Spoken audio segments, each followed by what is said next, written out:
ഈ മനുഷ്യത്വം, ഈ മാനവികത അത് എവിടുന്ന് ഉണ്ടാകുന്നു എന്ന് ചോദിച്ചാൽ അതിനെക്കുറിച്ച് നമ്മൾ ചിന്തിക്കുമ്പോൾ ലോകത്ത്, നേരത്തെ പറഞ്ഞ പോലെ ലോകത്ത് ഒട്ടനവധി സംസ്കാരങ്ങളുണ്ടായിട്ടുണ്ട്. നമ്മൾ ചരിത്ര പുസ്തകങ്ങളിൽ അത് പഠിച്ചിട്ടുമുണ്ട്. ആദ്യമായി ഭാരതത്തിലേക്ക് വന്ന ഒരു ആക്രമണകാരി അത് യവനന്മാരായിരുന്നു. അലക്സാണ്ടറുടെ മുന്നേയും അദ്ദേഹത്തിൻ്റെ അച്ഛനും. പിന്നീട് അലക്സാണ്ടർ ആരായിരുന്നു എന്ന് ചോദിച്ചാൽ അലക്സാണ്ടർ യവനനായിരുന്നു. അപ്പോൾ യവനന്മാർ വന്നു, അല്ലേ? യവനന്മാർ. അപ്പോൾ യവനന്മാർക്ക് ഒരു സംസ്കാരമുണ്ടായിരുന്നു, ഒരു യവന സംസ്കാരം ഉണ്ടായിരുന്നു, ഗ്രീസിന്റെ സംസ്കാരം. അതുപോലെ ഈജിപ്ഷ്യൻ സംസ്കാരം, മെസോപ്പൊട്ടോമിയ സംസ്കാരം, ആസ്ടെക് സംസ്കാരം, ഇങ്ക സംസ്കാരം, ഇങ്ങനെ ഒട്ടനവധി സംസ്കാരങ്ങൾ ലോകത്ത് ഉണ്ടായിട്ടുണ്ട്. എന്നാൽ ഇന്ന് ആ സംസ്കാരങ്ങളെ നമുക്ക് കാണാൻ വേണ്ടി സാധിക്കുന്നുണ്ടോ? ഇപ്പോൾ മെസോപ്പൊട്ടോമിയ സംസ്കാരം ഉണ്ടോ? ഇല്ല. ആ സംസ്കാരത്തിന്റെ രൂപത്തിൽ ഇന്നതില്ല. ഈജിപ്ഷ്യൻ സംസ്കാരം ഇല്ല. ഈ സംസ്കാരങ്ങളെ ഒന്നും നമുക്കിന്ന് കാണാൻ വേണ്ടി കഴിയുന്നില്ല. എന്തുകൊണ്ട് കാണാൻ വേണ്ടി കഴിയുന്നില്ല? കാരണം മതങ്ങളുടെ കടന്നുകയറ്റം ഉണ്ടായ സമയത്ത്, മതങ്ങൾ കടന്നു കയറിയ സമയത്ത് അവിടെയുള്ള രാജാക്കന്മാർക്ക് ഈ മതങ്ങളോട് ഏറ്റുമുട്ടി നിലനിൽക്കാൻ വേണ്ടി സാധിച്ചില്ല. അതുകൊണ്ട് വിശുദ്ധ റോമ സംസ്കാരം ഇല്ലാതായി, ഗ്രീക്ക് സംസ്കാരം ഇല്ലാതായി, ഈജിപ്ഷ്യൻ സംസ്കാരം ഇല്ലാതായി, സകല സംസ്കാരങ്ങളും തകർന്ന് തരിപ്പണമായി പോയി. കാരണം ആ സംസ്കാരത്തെ നിലനിർത്താൻ വേണ്ടി പോരാടിയിരുന്നത് ആരായിരുന്നു? രാജാക്കന്മാരായിരുന്നു. രാജാക്കന്മാർ പരാജയപ്പെട്ടതോടുകൂടി ആ സംസ്കാരങ്ങൾ ഇല്ലാതായി. എന്നാൽ ഇതേപോലെ ഭാരതത്തിലേക്കും ആക്രമണങ്ങൾ ഉണ്ടായിട്ടുണ്ട്. അതാണ് ഞാൻ ആദ്യം പറഞ്ഞത്. ഇവിടെ അലക്സാണ്ടർ വന്നു, യവനന്മാർ വന്നു, ഹൂണന്മാർ വന്നു, ശകന്മാർ വന്നു. അവരെ പരാജയപ്പെടുത്തിക്കൊണ്ട് ഇവിടെ സുൽത്താൻമാർ വന്നു, അടിമവംശം വന്നു. അതുപോലെ മുഗളന്മാർ വന്നു, മുഗളന്മാരെ പരാജയപ്പെടുത്തിക്കൊണ്ട് ഇവിടെ പോർച്ചുഗീസുകാർ വന്നു, പോർച്ചുഗീസുകാരെ പരാജയപ്പെടുത്തിക്കൊണ്ട് ഫ്രഞ്ചുകാരും ഡച്ചുകാരും, അവരെയൊക്കെ പരാജയപ്പെടുത്തിക്കൊണ്ട് ഇവിടെ ബ്രിട്ടീഷുകാരും വന്നു. ഇവർ ഈ സംസ്കാരത്തിൽ നേരത്തെ പറഞ്ഞതുപോലെ നമ്മുടെ സ്വത്വബോധത്തെ തകർക്കാനുള്ള പരിശ്രമങ്ങളൊക്കെ ഈ ആളുകൾ മുഴുവനും നടത്തി. എന്നിട്ടും ഈ സംസ്കാരം തകർന്നില്ല. എന്തുകൊണ്ട് തകർന്നില്ല? കാരണം അവർ നിരവധി രാജാക്കന്മാരെ അവർ പരാജയപ്പെടുത്തി. ഇവിടെ പഴശ്ശി രാജാവിനെ പരാജയപ്പെടുത്തിയിട്ടുണ്ട്, വേലുത്തമ്പി ദളവയെ പരാജയപ്പെടുത്തിയിട്ടുണ്ട്. അങ്ങനെ ഭാരതത്തിലെ നിരവധി രാജാക്കന്മാരെ ഇവർ പരാജയപ്പെടുത്തിയെങ്കിലും ഈ സംസ്കാരത്തെ തകർക്കാൻ കഴിഞ്ഞില്ല. എന്തുകൊണ്ട് കഴിഞ്ഞില്ല? കാരണം രാജാക്കന്മാരല്ല ഈ സംസ്കാരത്തെ പിടിച്ചു നിർത്തിയിരുന്നത്. പിന്നെ ആരാണ്? അങ്ങ് വനാന്തരങ്ങളിൽ പച്ചിലയും പച്ചവെള്ളവും കുടിച്ച് കഴിഞ്ഞിരുന്ന ഋഷീശ്വരന്മാരുടെ വിചിന്തനത്തിൽ നിന്ന് ഉരുത്തിരിഞ്ഞു വന്ന സംസ്കാരമാണ് നമ്മുടെ സംസ്കാരം. ആ ഋഷീശ്വരന്മാരെയാണ് നമ്മൾ എന്ത് പറയുന്നത്? ഗുരുക്കന്മാർ. ഇത് തകരുന്ന സമയത്ത് അതിനെ പിടിച്ചു നിർത്താൻ അവർ ജനമധ്യത്തിലേക്ക് ഇറങ്ങി വന്നു. അങ്ങനെ ഈ സംസ്കാരത്തെ നിലനിർത്താൻ ഇത്തരം ഗുരുക്കന്മാർക്ക് കഴിഞ്ഞു. ഈ ഗുരുസങ്കല്പം ഇത് നമ്മുടെ ഭാരതത്തിനും മാത്രം അവകാശപ്പെട്ടിട്ടുള്ളതാണ്. മറ്റൊരു രാഷ്ട്രത്തിനും ഇങ്ങനെ ഒരു സങ്കല്പമില്ല. മറ്റുണ്ടാവും, ടീച്ചേഴ്സ് ഉണ്ടാവും, ആചാര്യന്മാരുണ്ടാവും, ഇവരൊക്കെ ഉണ്ടാവും, പക്ഷേ ഗുരുവില്ല. അപ്പൊ ആരാണ് ഗുരു എന്ന് ചിന്തിക്കുന്ന സമയത്ത് ഒരു ആശ്രമത്തിൽ പണ്ട് കാലത്തെ ഗുരുകുല സമ്പ്രദായം ഇദ്ദേഹത്തിനൊക്കെ അറിയാം. അപ്പോൾ കാരണം ഗുരുവിൻ്റെ അവിടെ പോയിട്ട് വേണം ഇത് പഠിക്കണമെങ്കിൽ, പിന്നെ കളരിയിൽ പോകണം. അതുപോലെ പണ്ട് അല്ലേ ഗുരുകുല സമ്പ്രദായം അനുസരിച്ച് ഗുരുക്കന്മാർ ഈ വിദ്യ കൊടുക്കുന്ന സമയത്ത് അങ്ങനെ ഒരു ആശ്രമത്തിൽ 3 ശിഷ്യന്മാർ അവർ ഒരുമിച്ച് പഠിക്കുകയാണ്. അങ്ങനെ കുറേ വർഷമായി. കാരണം പണ്ട് 10-12 വർഷക്കാലൊക്കെ പഠിക്കണം, എന്നാലും പഠനം പൂർത്തിയാവും. അങ്ങനെ ഒരു 10-12 വർഷക്കാലം ഈ ശിഷ്യന്മാർ ഗുരുവിൻ്റെ കീഴിൽ ഇങ്ങനെ പഠിക്കുകയാണ്. അങ്ങനെ ഒരു ദിവസം ഗുരുദേവൻ പറഞ്ഞു, അല്ല നിങ്ങളെ പഠനമൊക്കെ പൂർത്തിയായിട്ടുണ്ട്, നിങ്ങളത് നന്നായിട്ട് പഠിച്ചിട്ടുണ്ട്, അതുകൊണ്ട് നിങ്ങളെ വിദ്യാഭ്യാസം കഴിഞ്ഞു, നിങ്ങൾക്ക് തിരിച്ചു പോവാം. അങ്ങനെ നിങ്ങൾ തിരിച്ചു പോകുന്നതിന് മുമ്പേ ഞാൻ നിങ്ങളോട് ചില ചോദ്യങ്ങൾ ചോദിക്കും. 3 ദിവസം 3 ചോദ്യങ്ങൾ ചോദിക്കും. ആ ചോദ്യത്തിന് നിങ്ങൾ കൃത്യമായിട്ട് ഉത്തരം പറഞ്ഞാൽ എന്ത് ചെയ്യുക? നിങ്ങൾക്ക് പോവാം. അപ്പോൾ ഇവർ ശിഷ്യന്മാർക്ക് പേടിയായി. കാരണം 10-12 വർഷക്കാലം പഠിച്ചാൽ എന്ത് ചോദ്യം ഏത് ചോദ്യം ചോദിക്കാന്നറിയില്ല. ഏതായാലും ഇവർ പഠിച്ച കാര്യങ്ങളൊക്കെ വീണ്ടും വീണ്ടും ഉരുവിട്ട് പഠിച്ചു തുടങ്ങി. വീണ്ടും ഇങ്ങനെ ഉറങ്ങാതെ ഉണ്ണാതെ ഇങ്ങനെ പഠിച്ച് അങ്ങനെ ആദ്യത്തെ ദിവസം ഇവർ കുളിച്ച് കുറിയൊക്കെ തൊട്ട് നല്ല ഗുരുവിൻ്റെ മുന്നിലേക്ക് വന്നിട്ട് അങ്ങനെ നിൽക്കുകയാണ്. കാരണം ഏത് ചോദ്യം ചോദിക്കാന്ന് പറയാൻ പറ്റില്ലല്ലോ. ഇന്നത്തെ കാരണം ക്വസ്റ്റ്യൻ ചോർത്താനും പറ്റൂല. ഗുരുവിന് തോന്നിയ ചോദ്യമാണ് ചോദിക്കാം. ഏതായാലും ഗുരുവിൻ്റെ അടുത്ത് വന്നു, അവിടെ ഇരുന്നു. ഗുരു ഒരു ചോദ്യം ചോദിച്ചു. ഇവരെല്ലാവരും വളരെ എളുപ്പത്തിൽ ഇവർക്ക് എല്ലാവർക്കും ഉത്തരം പറയാൻ പറ്റി. അപ്പോൾ ഇവരും വിചാരിച്ചു, ഇത്രയും കാലം പഠിച്ചിട്ട് ഈ ഗുരുദേവൻ ഇത്ര ഈസിയായ ഇത്ര എളുപ്പത്തിൻ്റെ ചോദ്യമാണല്ലോ ചോദിച്ചത്. എന്തായാലും ആദ്യത്തെ ദിവസം കഴിഞ്ഞു. അങ്ങനെ രണ്ടാമത്തെ ദിവസമായി. രണ്ടാമത്തെ ദിവസവും വളരെ എളുപ്പത്തിലുള്ള ചോദ്യം തന്നെയാണ് ഗുരുനാഥൻ ചോദിച്ചത്. അതിനും ഇവർ വളരെ വേഗത്തിൽ ഉത്തരം പറഞ്ഞു. ഒരു കുഴപ്പമില്ല, ഉഷാറ്. അപ്പം മൂന്നാമത്തെ ദിവസം ഇവരങ്ങ് ഫ്രീ ആയി. കാരണം ഗുരുദേവൻ ചോദിക്കുന്ന ചോദ്യമൊക്കെ വളരെ എളുപ്പമുള്ള ആയതുകൊണ്ട് എന്തായാലും പറയാൻ പറ്റുന്ന അവർക്ക് ഉറപ്പായി. അങ്ങനെ മൂന്നാമത്തെ ദിവസമായി. മൂന്നാമത്തെ ദിവസം വന്നു. ഗുരുവിൻ്റെ അടുത്തേക്ക് വന്ന് നിൽക്കുന്ന സമയത്ത് ഗുരു പറഞ്ഞു, ഏതായാലും നിങ്ങളെ കാര്യങ്ങളെല്ലാം കഴിഞ്ഞു. നിങ്ങളുടെ സാധനങ്ങളൊക്കെ എടുത്തു വെച്ചോ. നിങ്ങളെ അനുഗ്രഹം വാങ്ങിച്ചിട്ട് ഗുരുക്ഷയ്ക്ക് വന്നിട്ട് നിങ്ങൾ പോയിക്കോളൂ എന്ന് പറഞ്ഞ് ഇവരെ ഗുരുവിൻ്റെ കാലൊക്കെ തൊട്ട് വന്നിച്ച്. അപ്പോൾ ഇവർ വിചാരിച്ചു എന്തായാലും ഗുരുദേവൻ ചോദ്യം ചോദിക്കാൻ മറന്നുപോയി, നല്ല തന്നെ ഭാഗ്യം തന്നെ എന്ന് വിചാരിച്ച് ഇവർ 3 പേരും ഇവരുടെ സാധനമൊക്കെ കെട്ടിയെടുത്ത് എല്ലാം പാണ്ടൊക്കെ റെഡിയാക്കി ഗുരുവിൻ്റെ കാല് തൊട്ട് അനുഗ്രഹമൊക്കെ വാങ്ങിച്ച് ഇവർ 3 പേരും യാത്രയായി. അങ്ങനെ ഇവർ 3 പേരും നടന്നു പോവുകയാണ്. ഒരു വലിയ കാട് കടന്ന് ഇവർക്ക് പോകണം. അതുകൊണ്ട് ഇവർ വളരെ വേഗത്തിൽ നടക്കുകയാണ്. കാരണം ഇവരുടെ ഗ്രാമത്തിലെത്തണം, ഇരുട്ടുന്നതിന് മുന്നേ വനം കടക്കണം. അങ്ങനെ വളരെ വേഗത്തിൽ ഇവർ 3 പേരും നടന്നു തുടങ്ങി. അങ്ങനെ നടന്നു പോകുന്ന സമയത്ത് ഒരു ഇടവഴിയിലൂടെ വേണം ഇവർക്ക് നടന്നു പോകാൻ. അങ്ങനെ ആ ഇടവഴിയിലൂടെ നടന്നു പോകുമ്പോൾ ആ ഇടവഴിയിൽ ആകെ കുറെ കല്ലും മുള്ളും ഒക്കെ ഇങ്ങനെ കിടക്കുക. അങ്ങനെ ഈ കല്ലും മുള്ളുമൊക്കെ കിടക്കുമ്പോൾ അതിന് നല്ല ആരോഗ്യമുള്ള ആ ചെറുപ്പക്കാരനായിട്ടുള്ള ഒരു ശിഷ്യൻ എന്ത് ചെയ്തു? അവൻ പെട്ടെന്ന് തന്നെ അത് ചാടിക്കടന്നു. അവൻ രണ്ടാമനോട് പറഞ്ഞു, തൻ്റെ സുഹൃത്തിനോട് പറഞ്ഞു, പെട്ടെന്ന് കടക്ക്, നമുക്ക് പെട്ടെന്ന് പോണ്ടേ. അവൻ മറ്റവന് അത്ര ആരോഗ്യമൊന്നുമില്ല. അവനൊന്ന് പറയിലേക്കൊന്ന് മാറി നിന്ന് അവനും ചാടിക്കടന്നു. മൂന്നാമനോട് പറഞ്ഞു പെട്ടെന്ന് ചാടിക്കിടക്കാൻ. പക്ഷെ അവൻ എന്ത് ചെയ്തു? അവൻ നേരെ വന്ന് അവിടെ ഇരുന്ന് ഈ കല്ലും മുള്ളുമൊക്കെ മെല്ലെ പെറുക്കി എടുക്കാൻ തുടങ്ങി. അവൻ എല്ലാം പെറുക്കിയെടുക്കാൻ തുടങ്ങി. പക്ഷേ ഈ സമയത്ത് ഗുരുദേവൻ ഇവരുടെ പിറകെ തന്നെ ഉണ്ടായിരുന്നു.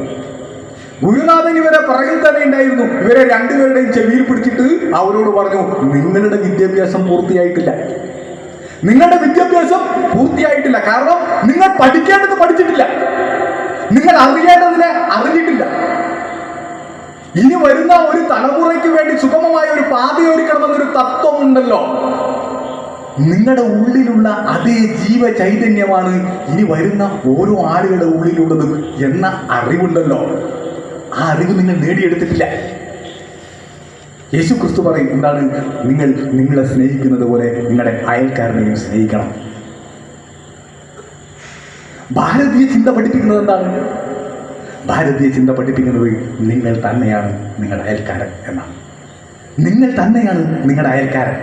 കാരണം നിങ്ങളുടെ ഉള്ളിലുള്ള ചൈതന്യം തന്നെയാണ് ഓരോ ആളുടെ ഉള്ളിലുള്ള ചൈതന്യം. ആ ചൈതന്യത്തെ അഹം ബ്രഹ്മാസ്മി എന്ന തത്വമുണ്ടല്ലോ, ആ തത്വത്തെ നിങ്ങൾ ഉരുവിട്ട് പഠിച്ചിട്ടുണ്ടാവും. പക്ഷേ അറിയേണ്ട രീതിയിൽ നിങ്ങളെ അറിഞ്ഞിട്ടില്ല. അതറിയണമെങ്കിൽ ഇനിയും പഠിക്കണം. അങ്ങനെ ആ 2 പേരോട് വീണ്ടും ആശ്രമത്തിലേക്ക് പോകാൻ പറയുകയും മൂന്നാമനെ അനുഗ്രഹിച്ച് യാത്രയാക്കുകയും ചെയ്തു. അങ്ങനെ പഠിക്കേണ്ടതിനെ പഠിപ്പിക്കുന്ന ആളുടെ പേരാണ് ഗുരു. അറിയേണ്ടതിനെ അറിയിക്കുന്ന ആളുടെ പേര്, ആ അറിവുണ്ടാക്കുന്ന ആളുടെ പേരാണ് ഗുരു. അപ്പോൾ ഗുരു എന്നാൽ എന്താണ്? ഗുരു അറിവാണ്, ഗുരു ബ്രഹ്മമാണ്. ബ്രഹ്മം എന്നാൽ അറിവാണ്. അതുകൊണ്ടാണ് നമ്മൾ ഗുരു ബ്രഹ്മ, ഗുരു വിഷ്ണു, ഗുരു ദേവോ മഹേശ്വര, ഗുരു സാക്ഷാൽ പരബ്രഹ്മം തസ്മൈ ശ്രീ ഗുരു നമഃ എന്നാണ് പറയുക. ഗുരു ബ്രഹ്മമാണ്, അറിവാണ്.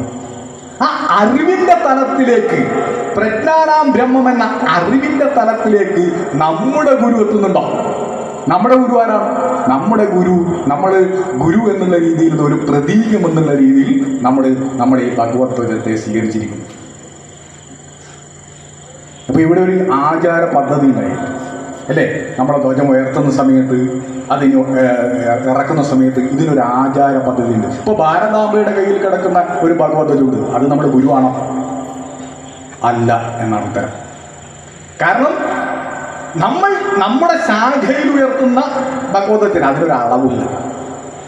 അത് ഉയർത്തുന്ന സമയത്ത് ഒരു ആചാര പദ്ധതിയുണ്ട്.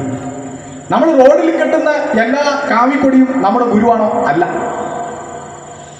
അപ്പൊ ഈ ഗുരു ഇതൊരു പ്രതീകമായി ഇവിടെ നിൽക്കുകയാണ്, അല്ലെ? അമ്പലത്തിനകത്ത് കല്ലാണ്, പക്ഷെ കല്ലാണോ? എല്ലാ കല്ലും ദൈവമാണോ? കാരണം ഒരു ആചാര പദ്ധതി അവിടെ വരുന്ന സമയത്താണ് അതൊരു പ്രതീകം. കാരണം അങ്ങനെ പ്രതീകങ്ങളെ ഗുരുവായി ആരാധിച്ചിരുന്ന ഒരു സങ്കല്പം നമുക്കുണ്ട്. കലിയുഗത്തിൽ ദ്വാരക മുങ്ങാൻ പോകുന്ന സമയത്ത് ദ്വാരക മുങ്ങാൻ പോകുമെന്ന് ആർക്കറിയാം? കൃഷ്ണൻ അറിയാം. അപ്പൊ കൃഷ്ണന്റെ ഒരു ഭക്തനുണ്ട്. കൃഷ്ണൻ ഉടുക്കുന്ന വസ്ത്രം ധരിക്കും, കൃഷ്ണന്റെ കാൽപാദങ്ങൾ നോക്കി നടക്കും. അങ്ങനെ കൃഷ്ണ കൃഷ്ണ എന്ന് വിളിക്കുന്ന ഉദ്ധവര്.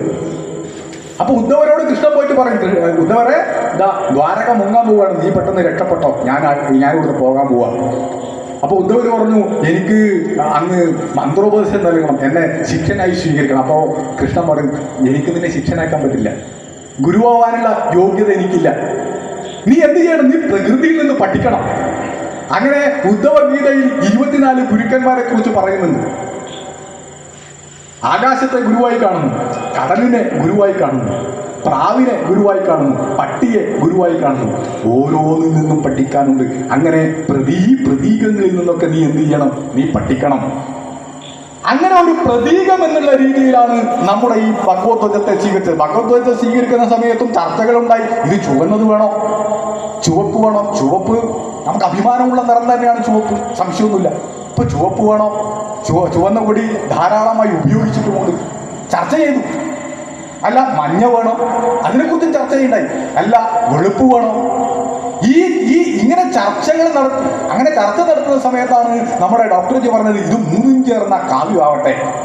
ഈ ചുവപ്പും മഞ്ഞയും വെള്ളയും കൂടി ചേർന്ന് അങ്ങനെ ഇളം ചുവപ്പ് ആകുന്ന സമയത്ത് ആ കാവ്യ, അങ്ങനെ നമ്മൾ കാവ്യയെ എന്തായി സ്വീകരിച്ചു? നമ്മുടെ ഗുരുവായി സ്വീകരിച്ചു.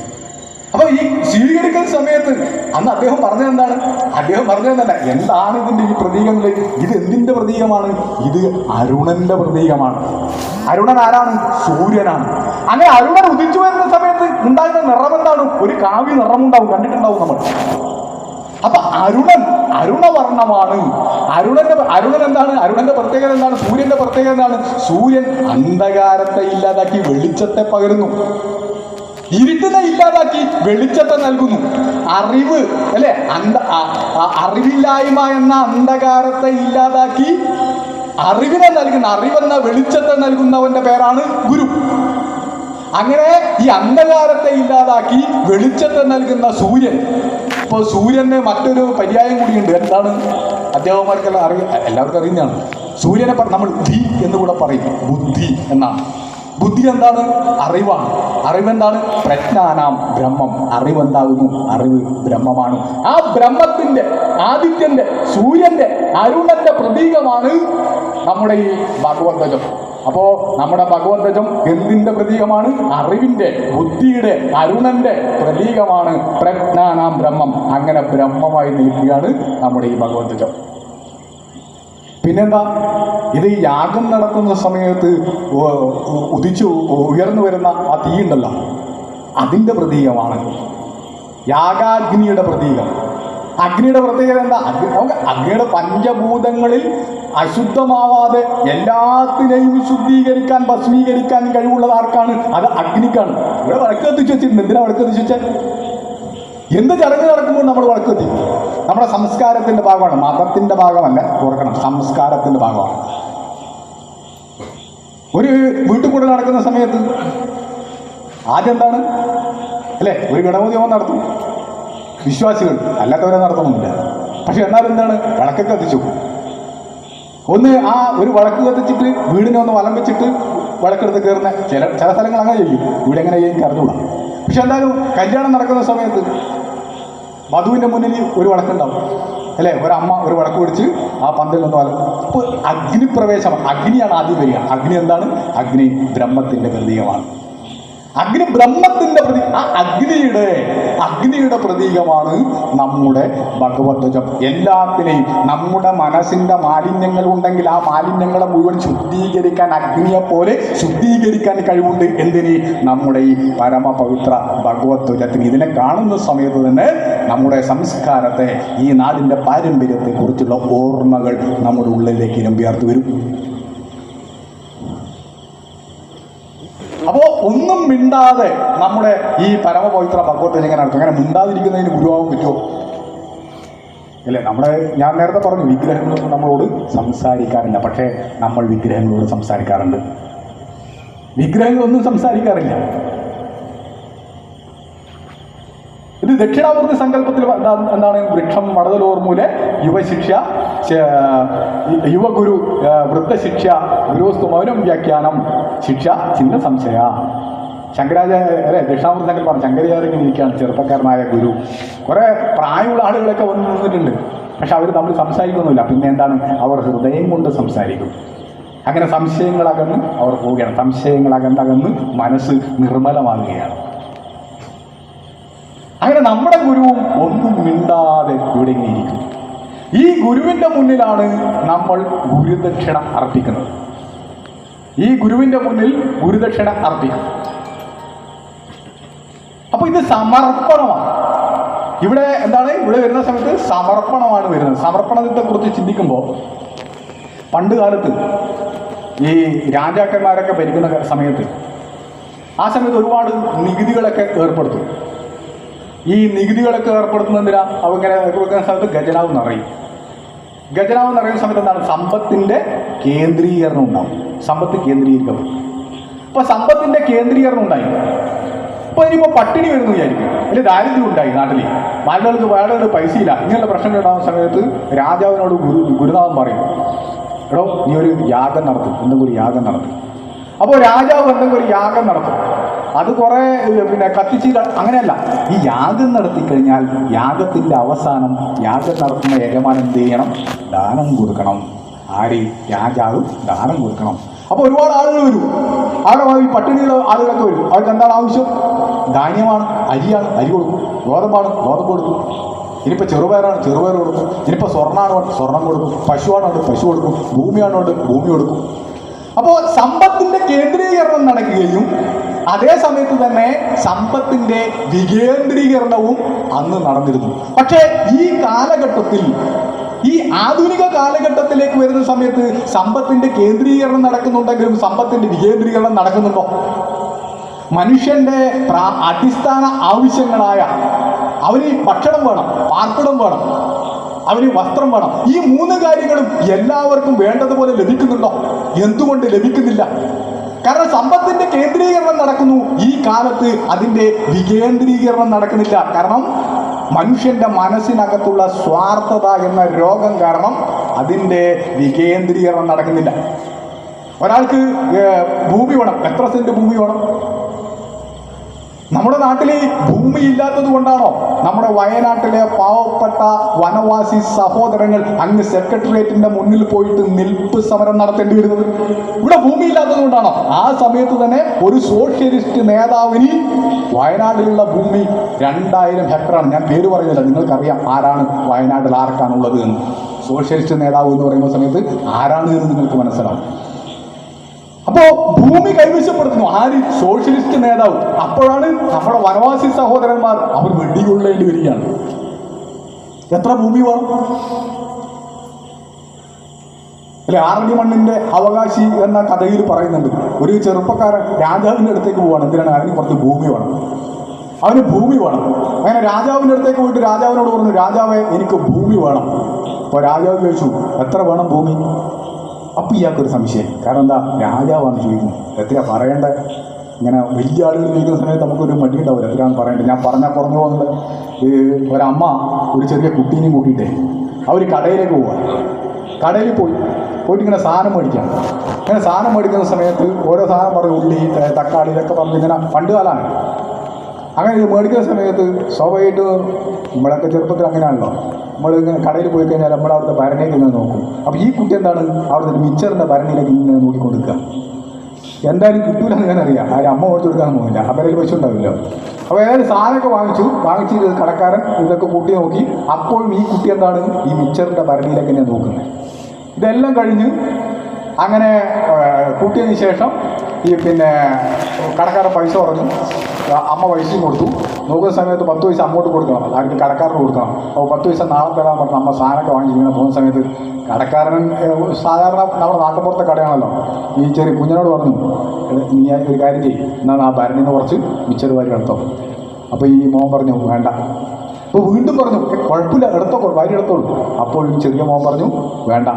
അവസാനം കടക്കാരൻ എന്ത് ചെയ്തു, ഈ ഭരണി തുറന്ന് കുറച്ച് മിച്ചർ വാരിയിട്ട് ഈ ചെറിയവൻ്റെ കയ്യിലേക്ക് കൊടുക്കുക. അവൻ 2 കൈയിൽ നീട്ടി ഈ മിച്ചർ വാങ്ങിച്ചിട്ട് ഇങ്ങനെ തിന്നുകൊണ്ട് അമ്മയുടെ കൂടെ അങ്ങ് നടക്കുക.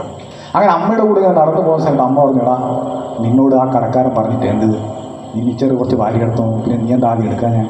അപ്പോൾ ഈ ചെറിയ മോൻ പറയാണ്, അമ്മേ എൻ്റെ ചെറിയ കൈയല്ലേ, ഞാൻ ഭാര്യ കുറച്ചല്ലേ കിട്ടൂലൂ, രാജാവിന് വലിയ കൈയല്ലേ, ഭാര്യ ഒരുപാട് കിട്ടൂല, എനിക്ക് ഒരുപാട് കിട്ടിയില്ലേ. അതുപോലെയാണ് ഈ രാജാവിനെ കാണാൻ പോയ ഈ ചെറുപ്പക്കാരൻ. ഞാൻ എത്ര പറയണം, ഞാൻ പറഞ്ഞു പോയാൽ ഒരു 10 സെന്റ് എന്ന് പറഞ്ഞാൽ കുറഞ്ഞു പോയാലോ, രാജാവ് വലിയ ആളല്ലേ, ഒരുപാട് കിട്ടുമെങ്കിലോ. അപ്പോൾ ഇയാൾ പറഞ്ഞു ഇഷ്ടമില്ല തന്നാൽ മതി. അപ്പോൾ രാജാവിന് സംഭവം മനസ്സിലായി, ആ ചെറിയവൻ്റെ സ്വഭാവമാണെന്ന് മനസ്സിലായി. അപ്പോൾ രാജാവ് പറഞ്ഞു, നീ ഒരു കാര്യം ചെയ്യും, നാളെ വാ, നാളെ വരാൻ പറഞ്ഞു. നാളെ വന്നിട്ട് നീ രാവിലെ സൂര്യൻ ഉദിക്കുന്ന സമയത്ത് ഇവിടുന്ന് നടന്നു തുടങ്ങിക്കോ. അങ്ങനെ നടന്നിട്ട് നീ വൈകുന്നേരം വരെ നടക്കുക. നടന്ന് എവിടെ എത്തുന്നുവോ ആ ഭൂമി മുഴുവൻ ആർക്കാണ്, നിനക്കാണ്. ഇവന് വലിയ സന്തോഷമായി. ഇവൻ വീട്ടിലേക്ക് പോയി. ഉറങ്ങാൻ പറ്റിയില്ല, അന്ന് ആഹാരം കഴിച്ചില്ല. ഉറങ്ങിയ രാവിലെ സൂര്യൻ ഉദിക്കുന്നതിന് മുമ്പിൽ എത്തേണ്ട ഏടാ രാജാവിൻ്റെ അടുത്തേക്ക്. ഇവന് ഉറങ്ങിയില്ല. പോയി രാവിലെ രാജാവ് എഴുന്നേക്ക് മുമ്പ് തന്നെ ഇവനെവിടെയെത്തി, രാജകൊട്ടാരത്തിൽ. രാജാവ് എഴുന്നേക്ക് വരുന്ന സമയത്ത് കണി കണ്ടത് തന്നെ ഇവനെയാണ്. അപ്പോൾ ഏതായാലും രാജാവ് പറഞ്ഞു നടന്നു തുടങ്ങിക്കോ. അന്ന് രാത്രിയിൽ ആഹാരം കഴിച്ചില്ല, ഉറങ്ങിയില്ല. ഇവൻ നടന്നു തുടങ്ങി. രാജാവ് കാണാത്ത സമയത്ത് ഇവൻ ഓട്ടം തുടങ്ങി. ഓടി ഓടി ഓടി ഓടി ഓടി ഉച്ചയോടായി ആഹാരം കഴിക്കാതെ, വെള്ളം കുടിക്കാതെ. കാരണം ഈ വൈകുന്നേരം ആവുമ്പോഴേക്ക് ഈ രാജ്യം മുഴുവൻ ഓടിപ്പിടിക്കണമെന്ന ലക്ഷ്യത്തോടു കൂടി അവൻ ഓടുകയാണ്. അവസാനം വെയിലേറ്റ് രക്തസമ്മർദ്ദം മൂലം അവൻ ഹൃദയം പൊട്ടി തകർന്ന് തരിപ്പണമായി മരിച്ചു വീഴുകയാണ്. അവിടെ കഥാകാരൻ ചോദിക്കുകയാണ്, എത്ര സെന്റ് ഭൂമി വേണം അവൻ? 6 അടി മണ്ണിൽ ഒതുങ്ങുന്നതാണ് മനുഷ്യന്റെ ജീവിതമെന്ന തിരിച്ചറിവ്. എല്ലാം വെട്ടിപ്പിടിക്കുന്ന സ്വാർത്ഥത, എല്ലാം എന്റേതാക്കണമെന്ന ആ സ്വാർത്ഥത. പക്ഷേ ആ സ്വാർത്ഥത ഉള്ളിലേക്ക് വരുമ്പോൾ 6 അടി മണ്ണിൽ ഒതുങ്ങേണ്ടവനാണ് ഞാനെന്ന ചിന്ത മനുഷ്യനിൽ ഉണ്ടാകുമ്പോഴാണ് അവൻ മനുഷ്യനായി പരിണമിക്കുന്നത്. അതാണ് നമ്മുടെ പൂജനെ സത്സംഗചാരം പറഞ്ഞ എന്താണ്, ഹിന്ദുത്വം എന്നാൽ മനുഷ്യത്വമാണ് എന്ന്. ആ മനുഷ്യത്വമാണ് ഉണ്ടാവേണ്ടത്. ആഹാരം ഇല്ലാത്തത് കൊണ്ടാണോ? നമ്മളിപ്പോഴും കേട്ടിട്ടുണ്ടാവും, നമ്മുടെ ഈ പാലക്കാടുള്ള അട്ടപ്പാടിയിലെ നമ്മുടെ സഹോദരിമാർ പ്രസവിക്കുന്ന കുഞ്ഞുങ്ങൾക്ക് അവർക്ക് പോഷകാഹാരക്കുറവ് മൂലം മരണപ്പെടുന്നത് നമ്മുടെ കേരളത്തിൽ നടന്നു. ഇവിടെ ആഹാരമില്ലാത്തത് കൊണ്ടാണോ അവർ പട്ടിണി കിടക്കേണ്ടി വരുന്നത്? നമ്മൾ പത്രത്തിൽ വായിച്ചിട്ടുണ്ടാവും, ടൺ കണക്കിന് ഗോതമ്പും മരിയും നമ്മുടെ കേരളത്തിലേക്ക് കൊണ്ടുവന്നത് തന്നെ പുഴുത്തതിന് ശേഷം അറബിക്കടലിലേക്ക് കൊണ്ടുപോയി തള്ളിയ വാർത്തകൾ നമ്മളും പത്രത്തിൽ വായിച്ചിട്ടുണ്ടാവും. അതുപോലെ പത്രത്തിൽ പണ്ട് നമ്മൾ കണ്ടൊരു ചിത്രം ഓർമ്മയുണ്ടാവും. ഞാനും ഒരു ചിത്രം കണ്ടിട്ടുള്ളൂ, ഞാൻ ആ വാർത്ത വായിച്ചിട്ടില്ല. പക്ഷേ ഞാൻ ആ ചിത്രം കണ്ടത് എനിക്കിപ്പോഴും ഓർമ്മയുണ്ട്. സോമാലിയയിലെ ഒരു കുട്ടി, മെലിഞ്ഞുണങ്ങിയ എല്ലും തോലുമായിരിക്കുന്ന ഒരു കുട്ടി, അവൻ ഒട്ടകത്തിൻ്റെ മലദ്വാരം തുരുവാവിച്ച് നടക്കുകയാണ്. എന്തിനാണെന്നറിയോ? ആ ഒട്ടകം കാഷ്ടിക്കുന്ന സമയത്ത് അത് കഴിച്ച് വിശപ്പടക്കാൻ വേണ്ടിയിട്ട്. ആഹാരമില്ലാത്തത് കൊണ്ടാണോ അവർ പട്ടിണി കിടക്കേണ്ടി വരുന്നത്? അല്ല. ആവശ്യത്തിൽ അതിന് കഴിച്ചിട്ട് ബാക്കി മുഴുവൻ വലിച്ചെറിയുന്ന മനുഷ്യന്റെ സ്വാർത്ഥത. എനിക്ക് ആവശ്യമുള്ളതിൽ കൂടെ നമ്മൾ എടുക്കുകയാണ്. വസ്ത്രമില്ലാത്തത് കൊണ്ടാണോ പലർക്കും വസ്ത്രമില്ലാതെ നടക്കേണ്ടി വരുന്നത്? ഒരാൾക്ക് എത്ര ജോഡി വസ്ത്രം വേണം? നമുക്ക് എത്ര ജോഡി വസ്ത്രങ്ങളുണ്ട് എന്ന് ചിന്തിച്ചാൽ നമുക്ക് ആവശ്യത്തിൽ കൂടുതലാണോ എന്ന് നമ്മൾ ചിന്തിക്കണം. അപ്പോൾ ഞാൻ പറഞ്ഞു വന്നത് ഇത്രയേ ഉള്ളൂ. കേന്ദ്രീകരണം നടക്കുന്നു. എന്തിൻ്റെ? സമ്പത്തിൻ്റെ കേന്ദ്രീകരണം നടക്കുന്നു. പക്ഷേ അതിൻ്റെ വികേന്ദ്രീകരണം നടക്കുന്നില്ല, സമർപ്പണം നടക്കുന്നില്ല. ഞാനും നിങ്ങളും കൂടെ ഇരിക്കാൻ കാരണം എന്താണെന്നറിയോ? നമ്മളിപ്പം പറയും സംഘാണെന്നാണ്. സംഘം ഒരു കാരണമാണ്. പക്ഷേ അതിനപ്പുറത്തേക്ക് നമ്മൾ ചിന്തിക്കുമ്പോഴാണ് ഞാനും നമ്മുടെ അധ്യക്ഷനും നമ്മളെല്ലാവരും ഇരിക്കാൻ കാരണം എന്താ? മനുഷ്യകുലത്തിൻ്റെ നിലനിൽപ്പിൻ്റെ ആധാരം എന്ന് പറയുന്നത് അത് സമർപ്പണമാണ്. ആ സമർപ്പണമില്ലെങ്കിൽ ഞാൻ നിങ്ങളിവിടെ ഇരിക്കില്ല, നമ്മൾക്കിവിടെ ഇരിക്കാൻ പറ്റില്ല. സമർപ്പണമില്ലെങ്കിൽ ഒരു സമർപ്പണത്തിന്റെ ബാക്കി മാത്രമാണ് നമ്മളെല്ലാവരും. ആരുടെ സമർപ്പണം? അമ്മയുടെ സമർപ്പണം. നമ്മൾ അമ്മയുടെ ഗർഭപാത്രത്തിൽ നിക്ഷേപിക്കപ്പെട്ട് കഴിഞ്ഞു. അങ്ങനെ നിക്ഷേപിക്കപ്പെട്ട് കഴിഞ്ഞതിന് ശേഷം അമ്മയുടെ ഒരു ജീവിതമുണ്ട്. ആ 10 മാസക്കാലം അമ്മ അനുഭവിക്കുന്ന അനുഭവം. അമ്മയ്ക്ക് ഇഷ്ടപ്പെട്ട ആഹാരം കഴിക്കാൻ പറ്റുമോ? അവരുടെ താല്പര്യത്തിനനുസരിച്ചല്ല അവർ ആഹാരം കഴിക്കുക. അവരുടെ ഗർഭപാത്രത്തിൽ ജീവിച്ചിരിക്കുന്ന നമ്മളുടെ ഇഷ്ടത്തിനനുസരിച്ച് അമ്മ ആഹാരം കഴിക്കേണ്ടി വരിക. അവർക്ക് ഇഷ്ടമുള്ള ആഹാരം കഴിച്ചാൽ അവർ വൊമിറ്റ് ചെയ്യും. ഒരു 7 മാസമൊക്കെ ആവുന്ന സമയത്ത് അല്ലേ, അവർക്ക് ഒന്ന് തിരിഞ്ഞു കിടക്കാൻ, ഒന്ന് സ്പീഡിൽ നടക്കാൻ, ഒന്ന് കിടക്കാൻ അവർക്ക് കഴിയില്ല. അവർ സഹിക്കുകയാണ്. ആർക്ക് വേണ്ടി? നമുക്ക് വേണ്ടി അവരുടെ ജീവിതം സമർപ്പിക്കപ്പെടുകയാണ്. അങ്ങനെ പ്രസവിച്ചതിന് ശേഷം അവിടെ അവസാനിക്കുമോ? ഇല്ല. പിന്നെ ഈ 3 വർഷക്കാലം ആ അമ്മ നമ്മുടെ മരത്തിലും മൂത്രത്തിലും കിടക്കുന്നു. അമ്മയ്ക്ക് പരാതിയുണ്ടോ? അമ്മയ്ക്ക് അവിടെ പരാതിയില്ല. അമ്മ എന്താണ് പറയുക? ഈ സമർപ്പണത്തിൽ ഞാനെന്താ ഇങ്ങനെ മൊത്തം സമർപ്പണത്തെക്കുറിച്ച് അമ്മ പിന്നെ പറയുന്നില്ല. അമ്മ എന്താ പറയുക? ഈ മൂത്രം ഒഴിക്കുന്ന സമയത്ത് ഉണ്ണിമൂത്രം പുണ്യാഹമാണ്, ഉണ്ണിമൂത്രം പുണ്യാഹമാണ് എന്ന് പറഞ്ഞ് ആ മക്കളുടെ മൂത്രം പുണ്യാഹം പോലെ സ്വീകരിക്കുന്ന അമ്മ, ആ സമർപ്പണത്തിൽ അമ്മ സന്തോഷവതിയാണ്. ആ സമർപ്പണം ഇല്ലെങ്കിൽ ഞാനും നിങ്ങളുമില്ല, ഞാനും നിങ്ങളുമില്ല. സമർപ്പണം ഇല്ലെങ്കിൽ അമ്മയുടെ സമർപ്പണത്തിന്റെ ബാക്കി പത്രമാണ് നമ്മൾ. അതുകൊണ്ടാണ് മാതാ പിതാ ഗുരു ദൈവം എന്ന് പറയുന്നത്. വെറുതെ അല്ല, വെറുതെ പറയുന്നതല്ല. പിന്നെ വരുന്നുണ്ട് ആര്? പിതാവ്. പിതാവിന്റെ സമർപ്പണം അറിയണം അല്ലേ? ഈ രാജ്യം മുഴുവൻ ഭരിച്ചു കളയാമെന്നുള്ള കരുത്തോട് കൂടിയിട്ട് നടന്നവനായിരുന്നു പിതാവ്. കല്യാണം കഴിക്കുന്നതിന് മുന്നേ എന്തും നേടാനുള്ള കരുത്തുണ്ടായിരുന്നു അവന്, എന്തും അടിച്ച് കീഴടക്കാനുള്ള കരുത്ത്. പക്ഷെ വിവാഹമൊക്കെ കഴിഞ്ഞ് അതിനുശേഷം ആ ചെറുപ്പക്കാരൻ എന്ത് ചെയ്യാണ്? കുടുംബത്തിന് വേണ്ടി അവന്റെ ജീവിതത്തെ മാറ്റുകയാണ്. ഇഷ്ടപ്പെട്ട ആഹാരം കഴിക്കോ? കടയിൽ കയറിയിട്ട് വയറു നിറച്ച് ആഹാരം കഴിക്കാം എന്ന് ചിന്തിക്കില്ല. പിന്നെയോ മാറ്റിവെക്കും. ആർക്ക് വേണ്ടി? കുടുംബത്തിന് വേണ്ടി. എന്റെ മകന് ഫീസ് കൊടുക്കണം, എന്റെ മകൾക്ക് നല്ല ഉടുപ്പ് വാങ്ങണം. അങ്ങനെ അച്ഛന്റെ സമർപ്പണം നടക്കുകയാണ്. അച്ഛൻ കുടുംബത്തിന് വേണ്ടി സമർപ്പിക്കപ്പെടുന്നു. ആ സമർപ്പണത്തിൽ നിന്നും അച്ഛൻ വലുതാവുന്നുണ്ട്. പിന്നെയും എങ്ങനെയാണ്? ആ വലുതായില്ലാണ് അതിൻ്റെ രസം. കുടുംബത്തിൽ ഞാനും എൻ്റെ കുടുംബവും എന്ന സങ്കുചിതമായ ചിന്തയിൽ നിന്ന് അവൻ ഒന്നുകൂടി വിശാലമായൊരു തലത്തിലേക്ക് വരും. ഞാൻ എൻ്റെ കുടുംബം, എൻ്റെ ഗ്രാമം എന്ന തലത്തിലേക്ക് എത്തും. ആ ഗ്രാമം എന്ന തലത്തിൽ നിന്ന് അവൻ വീണ്ടും ഉയരും. എന്താണ്? ലോകാസമസ്ത സുഖിനോ ഭവന്തു എന്നൊരു തത്വമുണ്ട്. ഞാനും എൻ്റെ കുടുംബവും മാത്രമല്ല, ഈ ലോകം മുഴുവനും. അതുകൊണ്ടാണ് നമ്മുടെ ദേശീയത, എല്ലാവരും പറയും ദേശീയത പറഞ്ഞാൽ എന്താണ്? സങ്കുചിതാണ്. പക്ഷേ ആ നാഷണലിസം സങ്കുചിതമാണ്. നാഷണലിസം അല്ല എന്ത്? ദേശീയത. നമ്മുടെ ദേശീയതയ്ക്ക് അതിന് ഒരു സാർവദേശീയമായ ഒരു തലമുണ്ട്. അത് ലോകാസമസ്ത സുഖിനോ ഭവന്തു എന്നതാണ്. ആ ലോകാസമസ്ത സുഖിനോ ഭവന്തു എന്ന തലത്തിലേക്കുള്ള സമർപ്പണത്തിലേക്ക് നമ്മൾ ഉയരുകയാണ്. ആ ഉയർച്ചയാണ് ഉണ്ടാകേണ്ടത്. അതിനാരാണ് ഉള്ളത്? കൂടെ ഗുരുവാണ്. ഗുരു ആ തലത്തിലേക്ക് നമ്മളെ ഉയർത്തുന്നു എന്നതാണ്. ഞാൻ പറഞ്ഞു വന്നത് സമർപ്പണത്തെക്കുറിച്ചാണ്. സമർപ്പണമില്ലെങ്കിൽ നമ്മൾ ആരുമില്ല, മനുഷ്യകുലമില്ല. സമർപ്പണം നടക്കേണ്ടിയിരിക്കുന്നു.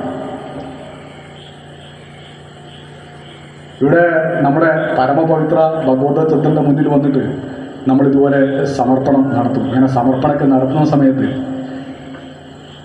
ഈ സാർവദേശീയ ആ തലത്തിലേക്ക് എന്നൊക്കെ പറയുമ്പോൾ നമ്മൾ ചിന്തിക്കേണ്ടത്, നമ്മളിന്നിവിടെ ഇരിക്കാൻ കാരണക്കാരനായ ഡോക്ടർ ജിംബെണ്ണ, അദ്ദേഹം ഈ ഡോക്ടർ ബിരുദമൊക്കെ പാസ്സായിട്ട് വേണമെങ്കിൽ അദ്ദേഹത്തിന് ചികിത്സിക്കാനൊക്കെ പോവാം. അന്ന് 100-300 പേരെ ഡോക്ടർമാരായിട്ടാണ്. കോടീശ്വരനാവാം, ഇഷ്ടംപോലെ പണം സമ്പാദിക്കാം. പക്ഷേ അദ്ദേഹം ചിന്തിച്ചെന്താണ്? ഞാൻ കോടീശ്വരനാകുക എന്നുള്ളതല്ല, പിന്നെ എൻ്റെ നാട്, എൻ്റെ നാട്ടിലെ ജനത, അവരുടെ അവസ്ഥ, ആ അവസ്ഥയെക്കുറിച്ച് അദ്ദേഹം തിരിച്ചറിഞ്ഞു.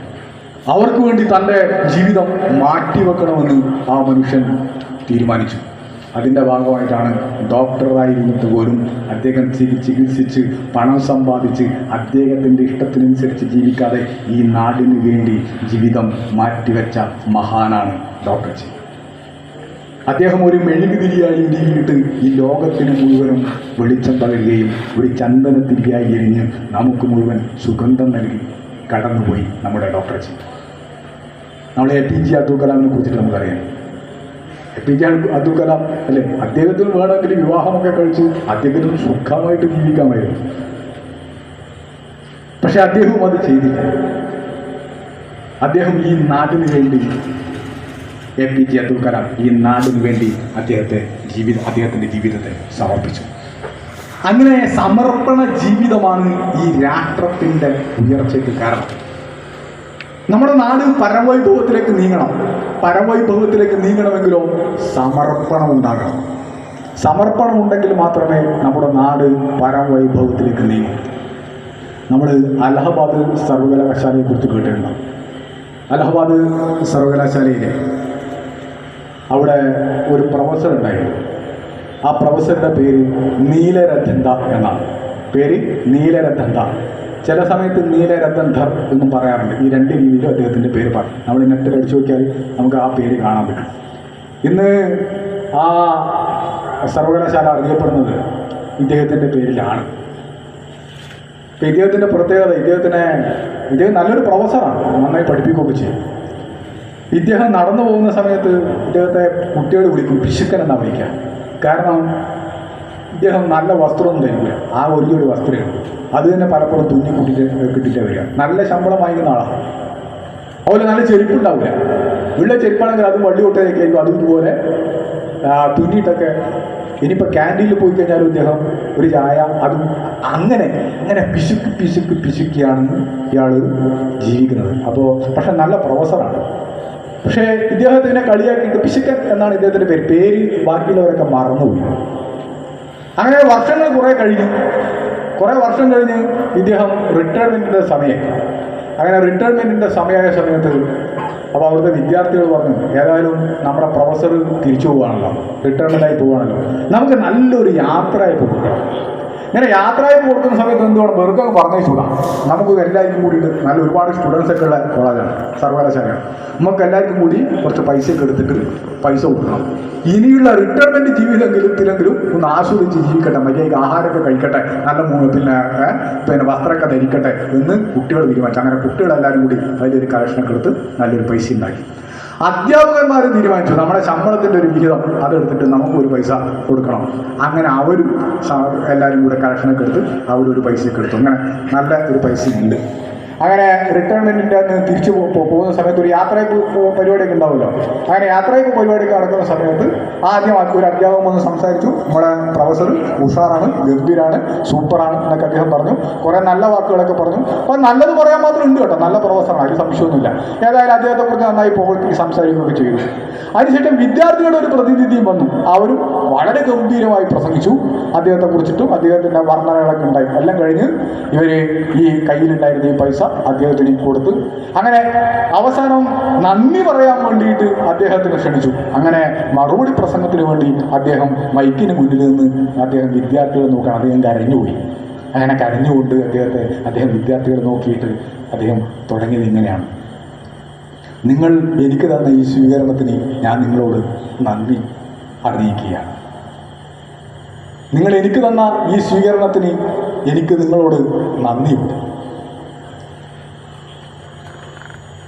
ഞാൻ നടന്നു പോകുന്ന സമയത്ത് എൻ്റെ പിറകിൽ നിന്ന് പിശുക്കൻ പോകുന്നു എന്ന് നിങ്ങൾ പറയുന്നത് ഞാൻ പലപ്പോഴും കേട്ടിട്ടുണ്ട്. നിങ്ങൾ പറഞ്ഞത് ശരിയാണ്, ഞാൻ ഒരു പിശുക്കനാണ്.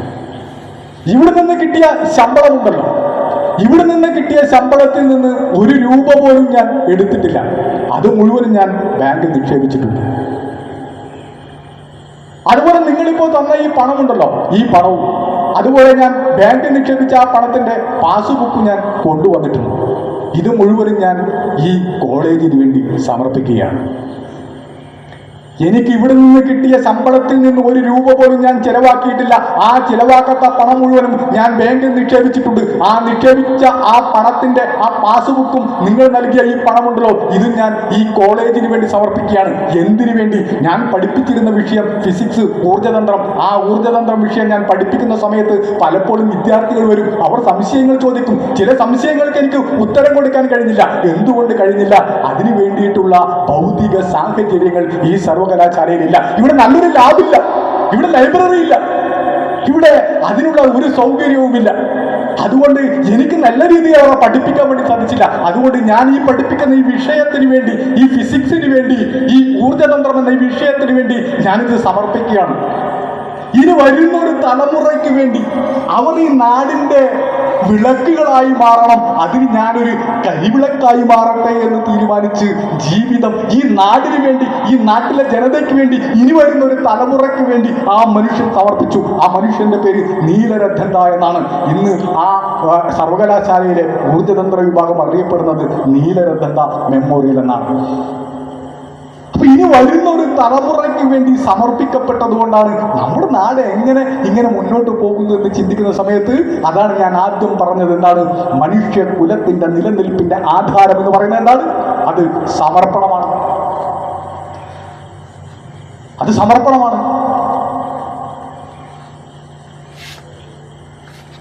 ഈ സമർപ്പണം എല്ലാവർക്കും ചെയ്യാനും പറ്റൂല കേട്ടോ. ഇങ്ങനെ പറഞ്ഞു കഴിഞ്ഞാലും ഇതെല്ലാവർക്കും ചെയ്യാനും പറ്റൂല. ഇവിടെ എത്ര ആളുകളുണ്ട് ഈ നാട്ടിൽ, ഈ ഗ്രാമത്തിൽ എത്ര പേരുണ്ട്? അവർക്കൊക്കെ ഇവിടെ വരാൻ പറ്റിയിട്ടുണ്ടോ? അവർക്കൊന്നും ഇവിടെ വരാൻ പറ്റില്ല. അങ്ങനെ എല്ലാവർക്കൊന്നും ഇത് ചെയ്യാനും പറ്റില്ല അല്ലേ? രാമൻ ജനിക്കുന്ന സമയത്ത് രാമൻ്റെ കാര്യം ചെയ്യാൻ വേണ്ടിയിട്ട് വാനരന്മാർ ജനിച്ചു. അവരാരായിരുന്നു? അവർ ദേവന്മാരായിരുന്നു. ദേവന്മാർക്ക് ആരെ സഹായിക്കാൻ വേണ്ടി പറ്റിയിട്ടുള്ളൂ? രാമനെ സഹായിക്കാൻ വേണ്ടി പറ്റിയിട്ടുള്ളൂ. അങ്ങനെ എല്ലാവർക്കും ഒന്നും ഇവിടെ വരാൻ പറ്റില്ല. ഒരു ഗ്രാമത്തിൽ ബീരാൻ എന്ന് പറഞ്ഞ ഒരാളുണ്ട്. ബീരാന് ഈ പള്ളിയിലൊന്നും അങ്ങനെ പോകാനൊന്നും പറ്റില്ല. പക്ഷെ ബീരാൻ ആ നാട്ടിൽ അറിയപ്പെടുന്നത് സഹായി ബീരാൻ എന്നാണ്. സഹായി ബീരാൻ. എല്ലാവരും സഹായിക്കാൻ വേണ്ടി ആരുണ്ടാവും? ബീരാൻ ഉണ്ടാവും. എല്ലാവരും സഹായിക്കാൻ ബീരാൻ ഉണ്ടാവും. പക്ഷേ ഇദ്ദേഹം പള്ളിയിലൊന്നും പോകാത്തതുകൊണ്ട് ഉസ്താദ് ഇടക്കിടക്ക് വരും. വന്നിട്ട് ബീരാനോട് പറയും, ബീരാനെ ഇജ്ജ് എന്താണ്, ഇജ്ജ് പള്ളിയിലൊന്നും വരുന്നില്ല, അതുകൊണ്ട് അനക്കെന്ത് സുഖം കിട്ടൂല, ഇജ്ജ് പള്ളിയിൽ വരണം, വെള്ളിയാഴ്ച ജമാ നിസ്കാരത്തിന് വരണം എന്നാരും അറിയും. ഉസ്താദ് പറയും. ബീരാൻ പള്ളിയിൽ പോകണമെന്നൊക്കെ ആഗ്രഹിക്കും. പക്ഷെ എന്താണ്, പലപ്പോഴും പറ്റില്ല. കാരണം ബീരാൻ ഇങ്ങനെ എന്തെങ്കിലും സഹായിക്കാൻ പോയി കഴിഞ്ഞാൽ പിന്നെ ബീരാൻ എൻ്റെ പൊക്കപ്പര അതിൻ്റെ കൂടെ അങ്ങനെ പോകും. പക്ഷെ അവസാനം ഒരു ദിവസം വന്നിട്ട് ഉസ്താദ് കാര്യമായിട്ട് പറഞ്ഞു, ബീരാനെ നമ്മൾ പള്ളിക്കമ്മറ്റി കൂടിയിട്ടുണ്ട്, അന്നെ പുറത്താക്കാൻ വേണ്ടി തീരുമാനിച്ചിട്ടുണ്ട്. ഈ വെള്ളിയാഴ്ച ജമാഅത്ത് നിസ്കാരത്തിന് വരുന്നില്ലെങ്കിൽ അന്നെ പുറത്താക്കുകയും ചെയ്യും. ഇപ്പോൾ ബീരാൻ എന്താ ഈ വെള്ളിയാഴ്ച ജമാഅത്ത് നിസ്കാരത്തിന് ഞാൻ എന്തായാലും പോകുമെന്ന് ആര് ഉറപ്പിച്ചു? ബീരാൻ ഉറപ്പിച്ചു. കാരണം പുറത്താക്കപ്പെട്ട് കഴിഞ്ഞാൽ പ്രശ്നമാണല്ലോ എന്ന് ബീരാൻ വിചാരിച്ചു. അങ്ങനെ ബീരാൻ അന്ന് വെള്ളിയാഴ്ച ഉച്ചയാകുന്ന സമയത്ത് ബീരാൻ ഇറങ്ങി ജമാഅത്ത് നിസ്കാരത്തിന് പങ്കെടുക്കണം. ബീരാൻ പെട്ടെന്ന് തന്നെ പോകണം എന്ന് വിചാരിച്ച് ബീരാൻ നടക്കുന്ന സമയത്ത് പെട്ടെന്നാണ് ഒരു സ്കൂട്ടർ ഇങ്ങനെ ഓടി വരുന്നുണ്ട്. ഒരാൾ പെട്ടെന്ന് റോഡ് മുറിച്ചെടുക്കുന്നുണ്ട്. സ്കൂട്ടർ പോയിട്ട് അയാളെ തട്ടി, ആൾ കമ്മിഞ്ഞെട്ടി വീണു. ബീരാൻ പള്ളി പോകണം മറന്നുപോയി. ബീരാൻ നേരെ പോയി അയാളെ പിടിച്ച് എഴുന്നേൽപ്പിച്ചു. പിന്നെ സോഡ വാങ്ങിക്കുന്നുണ്ട്. പിന്നെ ബീരാൻ്റെ ഒരു കളിയാട്ടായിരുന്നു അവിടെ. ബീരാൻ എന്നാൽ സമയം നോക്കുന്ന സമയത്ത് സമയം 2 മണി കഴിഞ്ഞു. നിസ്കാരം കഴിഞ്ഞ് ആളുകളും പോയി. ബീരാന് പോകാൻ പറ്റിയില്ല. ഏതായാലും ആ വീണാൾ അയാൾ ബോധമൊക്കെ വന്ന് ഇയാളിങ്ങനെ ശുശ്രൂഷിക്കുന്ന കണ്ടിട്ട് അയാൾ രണ്ടുപേരും അങ്ങോട്ടും ഇങ്ങോട്ടും പരിചയപ്പെടുന്ന സമയത്ത് ബീരാൻ അങ്ങനെ അയാൾ ചോദിച്ചു, നിങ്ങൾ ആരാണ്? അയാൾ പറഞ്ഞു, ഞാൻ ദൈവത്തിൻ്റെ ദൂതനാണ്, ഞാൻ ദൈവത്തിൻ്റെ ഒരു ദൂതനാണ്, ഞാൻ ഒരു സെൻസസ് ഒക്കെ എടുക്കാൻ വേണ്ടിയിട്ട് വന്നതാണ്. അങ്ങനെ ഓരോ കണക്കെടുത്തെടുത്തെടുത്ത് പോവാണ്. അപ്പോൾ ഈ ദൈവത്തിൻ്റെ ദൂതൻ്റെ കയ്യിൽ വലിയ 2 പുസ്തകം കണ്ടു. ഇപ്പോൾ ബീരാൻ വീണ്ടും കൗതുകമായി. ഇപ്പോൾ ബീരാൻ ഈ ദൈവത്തിൻ്റെ ദൂതനോട് ചോദിച്ചു, അല്ലപ്പോൾ നിങ്ങളുടെ കയ്യിൽ 2 പുസ്തകം ഉണ്ടല്ലോ, ഇതെന്താ? അപ്പോൾ ബീരാൻ പറഞ്ഞു, പിന്നെ ദൈവത്തിൻ്റെ ദൂതൻ പറഞ്ഞു, അത് ഞാൻ ചില കണക്കൊക്കെ എടുത്തിട്ട് എഴുതി വെക്കുന്നതാണ് ബീരാനെ. അപ്പോൾ ഈ വലിയ പുസ്തകം കണ്ട സമയത്ത് ബീരാൻ ഈ ദൈവത്തിൻ്റെ ദൂതൻ, ഇതെന്താ ഇത്രയും വലിയ പുസ്തകം? അത് ബീരാനെ, ഈ പുസ്തകത്തിൽ ഞാൻ കുറേ ആളുകളുടെ പേര് എഴുതിയിട്ടുണ്ട്. അങ്ങനെ പല ആളുകളെ പേര് ഞാൻ മാത്രമല്ല, ഇപ്പോൾ ഞാൻ വന്ന സമയത്ത് എഴുതി, അതിന് മുന്നേ കുറേ പേര് എഴുതിയിട്ടുണ്ട്. അങ്ങനെ കണക്കെടുത്തിട്ട് എഴുതിയിട്ട് പുസ്തകമായത്. അപ്പോൾ ബീരാൻ എന്താ ഇത്? അപ്പോൾ ആ ദൈവത്തിൻ്റെ ദൂതൻ പറഞ്ഞു, ബീരാൻ ഇത് ദൈവത്തെ ഇഷ്ടപ്പെടുന്ന ആളുകളുണ്ടല്ലോ, ദൈവത്തെ ഇഷ്ടപ്പെടുന്ന ആളുകളുടെ പേരെഴുതിയ പുസ്തകമാണ്. അപ്പോൾ ബീരാൻ മടിച്ച് ചോദിച്ചു, അല്ല നിങ്ങൾ എൻ്റെ പേരുണ്ടോ എന്ന് നോക്കുമോ? കാരണം ഈ പുസ്തകത്തിനകത്ത് എനിക്ക് ദൈവത്തെ ഭയങ്കര ഇഷ്ടമൊക്കെയാണ്, നിങ്ങൾ എൻ്റെ പേരുണ്ടോ നോക്കിയത്. അപ്പോൾ ഈ ദൈവത്തിൻ്റെ ദൂതൻ ഒരു പേജ് മറിച്ചു, 2 പേജ് മറിച്ചു, പേജുകൾ ഇങ്ങനെ മറിച്ച് ദൈവത്തിൻ്റെ ദൂതൻ വേറെ പോകുന്ന അന്ന് തുടച്ചു കളഞ്ഞു. പക്ഷെ അപ്പോഴും എന്താണ്, ബീരാൻ്റെ പേരെയും കാണാനില്ല. എല്ലാ പേജുകളും മറിച്ച് അവസാനം നോക്കുന്ന സമയത്തും ആരുടെ പേരില്ല, ബീരാൻ്റെ പേരില്ല. ബീരാൻ വലിയ വിഷമമായി. കാരണം ദൈവത്തെ ബീരാൻ വലിയ ഇഷ്ടമാണ്. ദൈവത്തിൻ്റെ ഇഷ്ടപ്പെടുന്നവരുടെ കൂട്ടത്തിൽ ഞാനില്ല എന്നറിഞ്ഞുകൊണ്ട് ഈ ബീരാൻ വലിയ സങ്കടം. അപ്പോഴാണ് ചെറിയൊരു പുസ്തകം ബീരാൻ കണ്ടത്. അപ്പൊ ബീരാൻ മടിച്ചു വീണ്ടും ചോദിച്ചു, അല്ലപ്പ ഈ ചെറിയ പുസ്തകത്തിനകത്ത്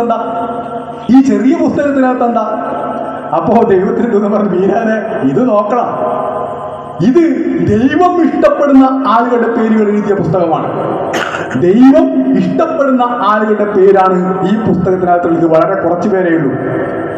ഏതായാലും ദൈവത്തിന്റെ ദൂതന് ഈ ബീരാനോടൊരു ഇഷ്ടം തോന്നിയത് കൊണ്ട് ദൈവത്തിന്റെ ദൂതൻ പറഞ്ഞു, അല്ല ബീരാനെ, ഏതായാലും ഈ പുസ്തകം കൂടെ നമുക്ക് നോക്കാം, ഇത് കുറച്ചു പേരല്ലേ ഉള്ളൂ, നമുക്ക് പെട്ടെന്ന് നോക്കിക്കളയാം എന്ന് പറഞ്ഞ് ദൈവത്തിന്റെ ദൂതൻ ആ പുസ്തകം മറിച്ചു. ആദ്യത്തെ പേജ് എടുത്തു, ആദ്യത്തെ പേര് വായിച്ചു. എന്താണ്? സഹായി ബീരാൻ എന്നാണ്. ദൈവം ഇഷ്ടപ്പെടുന്ന ആളുകളുടെ കൂട്ടത്തിലെ ആദ്യത്തെ പേരാരേതായിരുന്നു? അത് സഹായി ബീരാൻ്റെതായിരുന്നു. അങ്ങനെ ദൈവം ഇഷ്ടപ്പെടുന്ന ആളുകൾക്ക് മാത്രമേ ഈ ഹാളിലേക്ക് പ്രവേശിക്കാൻ കഴിയൂ. ദൈവം ഇഷ്ടപ്പെടുന്ന ആളുകൾക്ക് മാത്രമേ മനസ്സോടുകൂടി സമർപ്പണം ചെയ്യാൻ വേണ്ടി കഴിയും, അല്ലാത്തവർക്ക് കഴിയില്ല. ഇത് സംഭാവനയല്ല, ഒരു സംഭാവന പിരിക്കാൻ വേണ്ടിയിട്ട് നടത്തുന്ന പരിപാടിയല്ല. അങ്ങനെ ദൈവം ഇഷ്ടപ്പെടുന്ന ആളുകൾ ഇവിടെ വരും. ഇവിടെ ഈ പരമപവിത്ര ഭഗവദ്ധ്വജത്തിന്റെ മുന്നിൽ വന്ന് നിന്ന് സമർപ്പണം ചെയ്യും. അങ്ങനെ സമർപ്പണം ചെയ്യുന്ന സമയത്ത് ഒരു കാര്യം കൂടി പറഞ്ഞ് ഞാൻ ഈ ഭൗതിക്ക് അവസാനിപ്പിക്കാം. ഒരു ഗ്രാമത്തിൽ ഒരു ചെറുപ്പക്കാരൻ ജോലിക്കൊന്നും പോവാണ്ടിങ്ങനെ നിൽക്കുക. അങ്ങനെ ജോലിക്കൊന്നും പോവാണ്ടിരിക്കുന്ന സമയത്ത് അച്ഛൻ പറഞ്ഞു, അമ്മയോട്, ഭാര്യയോട് പറഞ്ഞു, നീ നാളെ പോലെ നീ ആഹാരം കൊടുക്കാൻ പാടില്ല, പിന്നെ പണിക്ക് പോയിട്ട് എല്ലാ കയ്യിലും പൈസ കൊണ്ട് തരണം, എന്നാൽ മാത്രമേ ആഹാരം കൊടുക്കാവൂ. അപ്പോൾ പിറ്റേ ദിവസം രാവിലെ ഭാര്യ അമ്മ മോനെ വിളിച്ചിട്ട് പറഞ്ഞാ അച്ഛൻ പറഞ്ഞിട്ടുണ്ട്, എന്തെന്നാ നീ പണിക്ക് പോയിട്ട് പൈസ അച്ഛൻ്റെ കയ്യിൽ കൊണ്ടു കൊടുത്താൽ മാത്രമേ ഇവിടുന്ന് ആഹാരം തരൂ എന്ന് പറഞ്ഞിട്ടുണ്ട്. അതുകൊണ്ട് നിനക്ക് ഇവിടെ ആഹാരം തരൂല, പൈസ കൊണ്ട് കൊടുക്കണം. അമ്മയാണ് പറയുന്നത്. അമ്മയാരാണ്? സദാവത്സലയാണ്. സദാവത്സലയായ അമ്മ. അങ്ങനെ വാത്സല്യമുള്ള അമ്മ എന്നുള്ളത് കൊണ്ട് തന്നെ ഇവൻ അമ്മ പറഞ്ഞത് വലിയ കാര്യമാക്കിയില്ല. അവൻ ഇവനൊന്നും വളരെ ചുറ്റിയടിച്ച് മെല്ലെ വന്നു. എൻ്റെ അമ്മയെ മണിയടിച്ചു. അമ്മയോട് പറഞ്ഞു, അമ്മ പൈസ എന്നൊക്കെ പറഞ്ഞു. അമ്മ എന്ത് ചെയ്തു? അമ്മ ജീരകത്തിൻ്റെ പണ്ട തുറന്നു, അതിന് കുറച്ച് പൈസ എടുത്തു. നേരെ കടുകിൻ്റെ പണ്ട തുറന്നു, അതിന് പൈസ എടുത്ത് നേരെ ആ ഡബ്ബേൻ്റെ പൈസ എടുത്ത് ആ പൈസ എടുത്ത് എന്ത് ചെയ്തു? നേരെ മോൻ്റെ കയ്യിൽ കൊടുത്തു. മോൻ വീണ്ടും ഒന്ന് കറങ്ങിയടിച്ച് വന്നു. അച്ഛനെന്താണ് മുറ്റത്ത് തന്നെ ഇരിക്കുന്നുണ്ട്. അച്ഛൻ്റെ കയ്യിലേക്ക് പൈസ കൊടുത്തു. അച്ഛൻ ഈ പൈസ എടുത്തു, ഒന്ന് മണപ്പിച്ചു നോക്കി. അപ്പോൾ അച്ഛന് സംഭവം മനസ്സിലായി. എന്താണ്? ജീരകത്തിൻ്റെ കടുകിൻ്റെയൊക്കെ മണാണ് പൈസക്ക്. ഏതായാലും എഴുതുന്ന കിട്ടിയെന്ന് അച്ഛന് മനസ്സിലായി. ഇവൻ നേരെ അടുക്കളയിലേക്ക് കയറി ഡൈനിങ് ടേബിളിന് മുന്നിൽ ഇവൻ ആഹാരം കഴിക്കുന്ന സമയത്ത് അച്ഛൻ മെല്ലെ അടുക്കളയിലേക്ക് കയറി വന്നു. ഇവനൊന്ന് നോക്കി. ഇവൻ ഒരു പ്രശ്നമില്ല, നന്നായിട്ട് ആ അടിച്ച് മിന്നിക്കാണ്. അപ്പോൾ ഇവനൊന്ന് നോക്കി, അമ്മേനൊന്ന് നോക്കി, എന്നൊരു മൂളി. അപ്പോൾ അടുപ്പിലിങ്ങനെ കത്തിക്കൊണ്ടിരിക്കുകയാണ്. ഈ കടുകിൻ്റെയും ഈ ജീരകത്തിൻ്റെയും മണമുള്ള ഈ പണം ഈ അച്ഛൻ ഈ അടുപ്പിലേക്ക് വലിച്ചെറിഞ്ഞു. ഇവനൊരു പ്രശ്നവുമില്ല. ഇവൻ ആഹാരം കഴിച്ച് ഇവൻ ഇറങ്ങിപ്പോയി. പിറ്റേ ദിവസം അമ്മയുടെ കയ്യിൽ പൈസയില്ല. ഇവൻ സുഹൃത്തുക്കളോട് വാങ്ങിച്ചു. അച്ഛൻ ഇത് തന്നെ ചെയ്തു.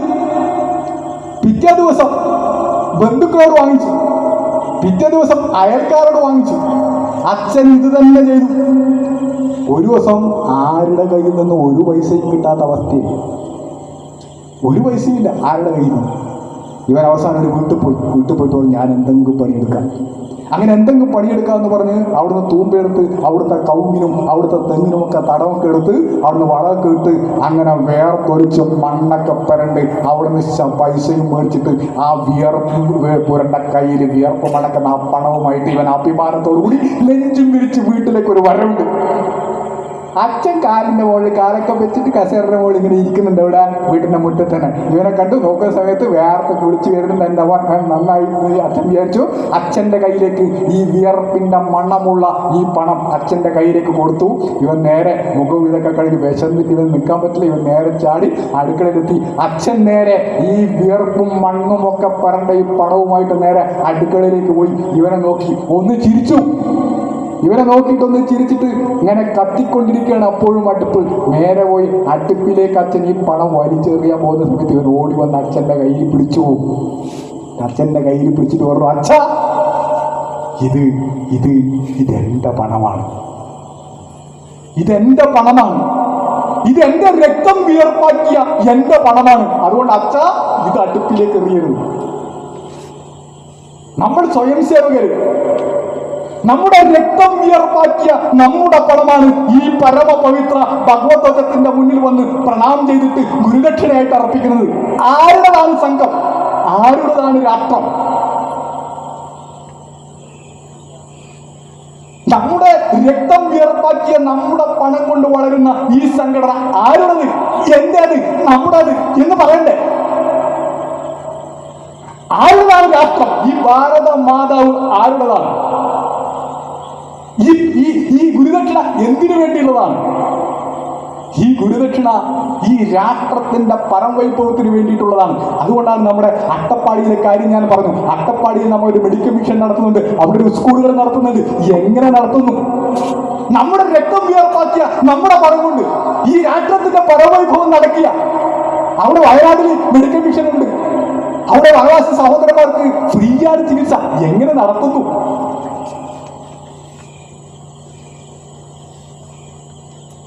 പത്തുനൂറിലധികം ബാലബാലിക സദനങ്ങൾ നടത്തുന്നുണ്ട്. എങ്ങനെ? നമ്മുടെ വിയർപ്പാണ്. നമ്മുടെ വിയർപ്പ് കൊണ്ട് ഈ നാട് വികസിച്ചു വരിക, പരമവൈഭവത്തിലേക്ക് കുതിച്ചുകൊണ്ടിരിക്കുക. നമുക്ക് പറയാൻ വേണ്ടി കഴിയേണ്ട അഭിമാനത്തോടു കൂടി എന്റെ വിയർപ്പാണ് ഈ രാഷ്ട്രം. അങ്ങനെ എന്റെ വിയർപ്പാണ് ഈ രാഷ്ട്രം എന്ന് പറയുന്ന സമയത്ത് നമ്മുടെ ചങ്കിൽ ആരെ ഉണ്ടാകൂ? നമ്മുടെ ചങ്കിൽ ഭാരതമേ ഉണ്ടാവൂ. നമ്മുടെ ചങ്കിൽ ചൈന ഉണ്ടാകില്ല. അങ്ങനെ സമർപ്പണ മനോഭാവമുള്ള സഹോദരന്മാർ ഇവിടെ ഉണ്ടാകണം. അത് രാഷ്ട്രീയ സ്വയം സേവക സംഘം എന്ന പ്രസ്ഥാനത്തിൽ മാത്രമല്ല ഉണ്ടാകേണ്ടത്.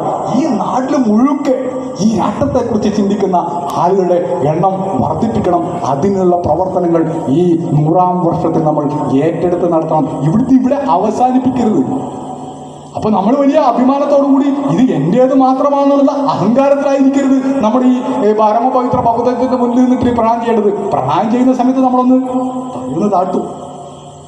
ആ തല താഴ്ത്തുന്ന സമയത്ത് നമ്മൾ ഓർമ്മിക്കേണ്ട കാര്യമുണ്ട്. എന്താ? നമ്മളിവിടെ വന്നിട്ട് പ്രണാം ചെയ്തിട്ട് ഗുരുദക്ഷിണ അർപ്പിക്കുന്ന സമയത്ത് നമ്മൾ ചിന്തിക്കേണ്ടത്, അല്ലെ, ഈ നാടിന് വേണ്ടിയിട്ട് തൂക്കുമരത്തിൽ തങ്കളനാടൻ തങ്കയ്യാലെ ചേർത്തവരും പുഞ്ചിരി തൂക്കി ഇഞ്ചിഞ്ചായി മരിച്ചവരുമായ നിരവധി ദേശസ്നേഹികളുണ്ട്, സ്വാതന്ത്ര്യ സമര സേനാനികളുണ്ട്. അവർ അവരുടെ ജീവിതം നൽകിയിട്ടുണ്ട് ഈ രാഷ്ട്രത്തിന് വേണ്ടി.